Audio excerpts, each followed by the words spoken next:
இந்திய அளவில் மக்கள் தொகையை கட்டுப்படுத்திய மாநிலங்கள் தென் மாநிலங்கள் தான். இந்தியாவினுடைய தென் மாநிலங்கள். பாப்புலேஷன் அடிப்படையில் நீங்கள் நாடாளுமன்ற உறுப்பினரை நிர்ணயம் செய்கிறதா, எல்லையை நிர்ணயம் செய்கிறதா இருந்தால் அப்போ உத்தரப்பிரதேசத்துக்கு அதிகமாக கிடைக்கும், தமிழ்நாட்டுக்கு குறையும். அதிகமான எண்ணிக்கையில் நாடாளுமன்ற உறுப்பினர் அங்கே வரும்போது தமிழ்நாட்டினுடைய எண்ணிக்கை குறையும் போது தமிழ்நாட்டினுடைய பொலிட்டிக்கல் ஸ்டெபிலிட்டி நாடாளுமன்றத்தில் குறையும். இது 1971க்கு முன்னாடி வரைக்கும் இதை பற்றின ஒரு நெருடலோ அல்லது ஒரு தயக்கமோ எந்த ஒரு அரசியல் கட்சிக்கும் கிடையாது.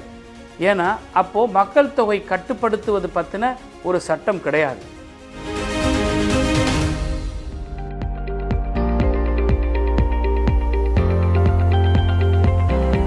அதாவது தொகுதி மறுசீரமைப்பால் பாதிப்பு அப்படிங்கிறது என்னென்னா, சமச்சீராக இருந்தால் இதற்கான ஒரு பாதிப்பு இல்லைன்னு நம்ம சொல்லலாம். ஆனால் மக்கள் தொகை அடிப்படையில் தான் தொகுதி எல்லையை சீரமைக்கிறோம். இதற்கு காரணம் அரசியலமைப்பு சட்டத்தில் ஒவ்வொரு 10 ஆண்டுக்கு ஒரு முறை மக்கள் தொகை கணக்கெடுப்பு நடத்தப்பட வேணும். அந்த மக்கள் தொகை கணக்கெடுப்பு எடுத்ததன் அடிப்படையில் உறுப்பினர்களுடைய தொகுதி சீரமைப்பு செய்யணுன்றது அரசியலமைப்பு சட்டம் சொல்லுது. இதை 1971க்கு முன்னாடி வரைக்கும் இதை பற்றின ஒரு நெருடலோ அல்லது ஒரு தயக்கமோ எந்த ஒரு அரசியல் கட்சிக்கும் கிடையாது. ஏன்னா அப்போது மக்கள் தொகை கட்டுப்படுத்துவது பற்றின ஒரு சட்டம் கிடையாது. 1971 தான் இந்திய நாட்டினுடைய மக்கள் தொகை கட்டுப்படுத்த வேண்டிய ஒரு கட்டாயத்தை ஒன்றிய அரசு வழிமுறை கொண்டு வருது. அப்போது ஒரு பக்கம் மக்கள் தொகையை கட்டுப்படுத்த சொல்கிறாங்க, இன்னொரு பக்கம் மக்கள் தொகை அடிப்படையில் கணக்கிட்டு தொகுதியில் நிர்ணயிக்கிறாங்கன்னும் போது இன்றைக்கி இந்திய அளவில் மக்கள் தொகையை கட்டுப்படுத்திய மாநிலங்கள் தென் மாநிலங்கள் தான். இந்தியாவினுடைய தென் மாநிலங்கள் தமிழ்நாடு, ஆந்திரா, கேரளா, கர்நாடகா. ஆனால் வட மாநிலங்கள் மக்கள் தொகையை கட்டுப்படுத்தலை. அப்போது பாப்புலேஷன் அடிப்படையில் நீங்கள் நாடாளுமன்ற உறுப்பினரை நிர்ணயம் செய்கிறதா, எல்லையை நிர்ணயம் செய்கிறதா இருந்தால் அப்போ உத்தரப்பிரதேசத்துக்கு அதிகமாக கிடைக்கும், தமிழ்நாட்டுக்கு குறையும். அப்போது அதிகமான எண்ணிக்கையில் நாடாளுமன்ற உறுப்பினர் அங்கே வரும்போது தமிழ்நாட்டினுடைய எண்ணிக்கை குறையும் போது தமிழ்நாட்டினுடைய பொலிட்டிக்கல் ஸ்டெபிலிட்டி நாடாளுமன்றத்தில் குறையும். நிதி பகிர்வு ஏற்கனவே உத்தரப்பிரதேசம் போன்ற வட மாநிலங்களுக்கு அதிகமாக கொடுத்துக்கிட்டு இருக்கிறாங்க. இது இன்னும் நிதி பகிர்வை அதிகமாக ஆக்குவதற்கான வழிவகுக்கும். இரண்டாவது, உத்தரப்பிரதேசம் மட்டுமில்லை, வட மாநிலங்களில் எந்தெந்த ராஜஸ்தான், மத்திய பிரதேசம், பீகார் இந்த மாநிலங்களெல்லாம் மக்கள் தொகை 2 மடங்களில் 3 மடங்கு உயர்ந்திருக்கிறது. அப்போது இன்றைக்கி இருக்கிற நாடாளுமன்ற உறுப்பினர் எண்ணிக்கையை விட 3 மடங்கு அவளுக்கு எண்ணிக்கை உயரும்போது தென்னகத்தினுடைய நாடாளுமன்ற உறுப்பினர்களுடைய தேவையே இல்லாமல் மத்தியில் ஒரு கட்சி ஆட்சி செய்ய முடியும். தென்னகத்தில் இருக்கக்கூடிய நாடாளுமன்ற உறுப்பினர்களுடைய கருத்துக்களை ஏற்க வேண்டிய அவசியமே இல்லை, அதை நாங்கள் புறக்கணிச்சிட்டு எந்த ஒரு சட்டத்தையும் கொண்டு வர முடியும் அப்படின்ற ஒரு நிலைமையை உருவாக்க முடியும்.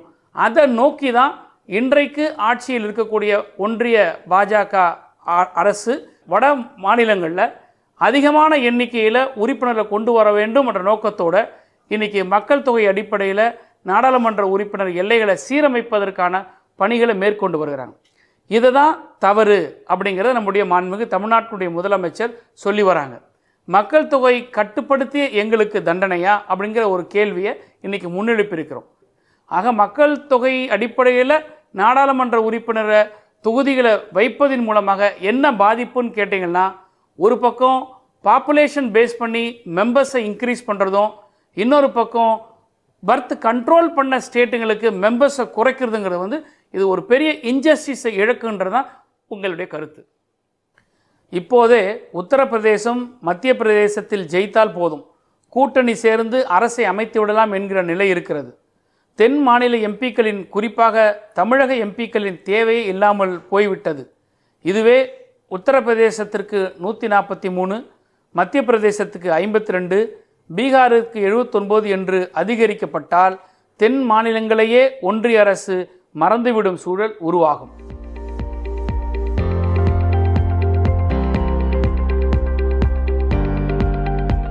வரக்கூடிய 2026 மக்கள் தொகை கணக்கெடுப்பு நடத்தி அதன் அடிப்படையில் 25 ஆண்டுகள் தள்ளி வைக்கப்பட்ட நாடாளுமன்ற தொகுதி மறுசீரமைப்பு பணிகளையும் நடத்தி முடிக்க ஒன்றிய பாஜக அரசு முடிவெடுத்துள்ளது. பாஜகவால் இதனை சட்டமாக்கிவிட முடியும். மறுவரை செய்தபோது முஸ்லிம்களின் வாக்குகள், பட்டியலினத்தவரின் வாக்குகள் சிதறடிக்கப்பட்டன. பெரும்பான்மை இஸ்லாமியர் இருந்த தொகுதிகள் எல்லாம் மாற்றி அமைக்கப்பட்டன. அதுபோல் இல்லாமல் அவர்களது வாக்குகளுக்கு மதிப்பளிக்கும் விதத்தில் எல்லை மறுவரை செய்யப்பட வேண்டும் என்பது நம் நோக்கம். மாநிலங்களுக்கான நிதி பகிர்வில் இப்போதே வட இந்திய மாநிலங்களுக்கே அதிக நிதி ஒதுக்கப்படுகிறது. புதிய வரையறை இந்த சிக்கலை மேலும் அதிகமாக்கும். அதோடு தொகுதி மேம்பாட்டு நிதி போன்றவை நேரடியாக வட மாநிலங்களுக்கே அதிகமாக செல்லும். வக்ஃப் சட்ட திருத்த மசோதா கூட்டுக்குழுவிற்கு அனுப்பப்பட்டது. அங்கு மாற்றுக் கட்சியினர் கூறிய எந்த ஒரு கருத்தையும் ஏற்றுக்கொள்ளாமல் மைனாரிட்டி அரசாக இருக்கும்போதே நிராகரித்து ஒப்புதல் அளித்திருக்கிறார்கள். புதிய வரையறை வந்துவிட்டால் எதிர்க்கட்சியின் குரல் வலை முழுமையாக நெரிக்கப்படும். மத்திய அரசின் அதிகாரங்களை வெகுவாக குறைக்க வேண்டும். பெரும்பாலான முடிவுகள் மாநில மட்டத்திலும் பஞ்சாயத்து மட்டத்திலும் எடுக்கும்படி செய்ய வேண்டும். அப்போதுதான் மையப்படுத்தப்பட்ட அதிகாரத்திற்கான முக்கியத்துவம் குறையும். இந்தியாவில் மாநிலங்கள் மொழிவாரியாக பிரிக்கப்பட்டன. அந்த மொழிவாரி மாநிலங்கள் சரியான வகையில் நாடாளுமன்றத்தில் பிரதிநிதித்துவம் செய்யப்பட வேண்டும். ஒரு மொழி மட்டும் ஆதிக்கம் செலுத்தும் சில மாநிலங்களுக்கு மட்டும் கூடுதல் பிரதிநிதித்துவம் கிடைக்கும் வகையில் செய்தால் அது அந்த மொழியை மட்டும் உயர்த்தும். இது பிற மாநிலங்களையும் மொழிகளையும் பாதிக்கும். தமிழ்நாட்டின் மாண்புமிகு முதலமைச்சர் சொல்லியிருப்பது போல 1971ஆம் ஆண்டு மக்கள் தொகை கணக்கெடுப்பின் அடிப்படையிலேயே தொகுதிகள் தொடர்ந்து வரையறுக்கப்பட வேண்டும். அதேபோல் 2000ஆம் ஆண்டில் அப்போதைய பிரதமர் உறுதியளித்தவாறு இந்த வரையறை 2026இல் இருந்து மேலும் 30 ஆண்டுகளுக்கு நீடிக்கப்படும் என பிரதமர் நாடாளுமன்றத்தில் உறுதியளிக்க வேண்டும். நாடாளுமன்றத்தில் தற்போதைய உறுப்பினர் எண்ணிக்கை உயர்த்தப்பட்டால் தற்போது இரு அவைகளிலும் மாநிலங்களிடையே எந்த விகிதத்தில் தொகுதிகள் எண்ணிக்கை இருக்கிறதோ அதே விகிதத்தில் எண்ணிக்கையை உயர்த்துவதற்கு தேவையான அரசியல் சட்ட திருத்தத்தை மேற்கொள்ள வலியுறுத்துகிறோம். 50 ஆண்டுகளாக சமூக பொருளாதார திட்டங்களை சிறப்பாக செயல்படுத்தியதற்கு தண்டனையாக தொகுதி மறுசீரமைப்பு அமைந்துவிடக்கூடாது.